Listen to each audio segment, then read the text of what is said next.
Now, more efforts are going on for hostage release and for easing the dire humanitarian situation in Gaza. Negotiations over the war continue. As per reports, a trilateral meet between Mossad and CIA chiefs with Qatari officials was held in Doha on Thursday. A proposed plan to release between 10 to 20 civilian hostages in return for a 3-day pause in fighting, as well as the entry of further aid, was reportedly discussed. Meanwhile, Qatari Emir met UAE President in Abu Dhabi on Thursday and discussed the situation in Gaza, and the meeting was also attended by Qatar's Prime Minister. The leaders reinforced calls for an immediate ceasefire and the protection of all civilians. In France, President Emmanuel Macron hosted a dinner on Thursday to kickstart the Paris Peace Forum. Various heads of states, governments, representatives of international agencies and institutions are in attendance. And as the conference started, international organizations and aid agencies also called for an immediate ceasefire to end the humanitarian crisis.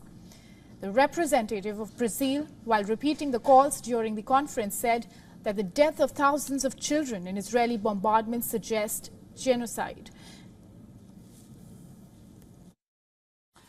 A humanitarian ceasefire is essential. Safe and unimpeded passage for the entry of humanitarian aid for the benefit of hospitals, schools, and nurseries must be respected. The passage of the wounded should be guaranteed. Meanwhile, Belgian Prime Minister has said that EU should look at barring extremist Israelis who call for violence against Palestinians from visiting Europe. Pointing to Israeli violence against Palestinians in the West Bank, he said that the lack of action against such violent extremists was unacceptable. On the other hand, Canadian Prime Minister Justin Trudeau has condemned shots getting fired at Jewish schools in Montreal on Thursday. He also condemned the clashes between students at a university in the same city a day before. Now, an investigation is going on in the incidents. Protests around the world continue. More than 1,000 pro-Palestinian protesters called for an end to the Gaza attacks in New York.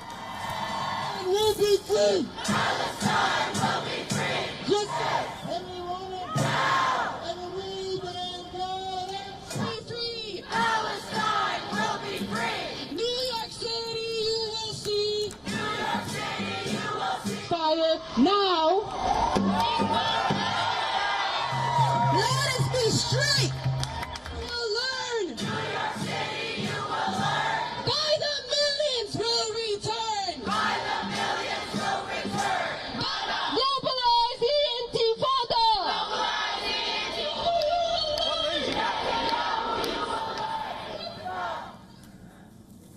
Meanwhile, U.S. President Joe Biden's speech in Illinois was also interrupted by a pro-Palestinian demonstrator.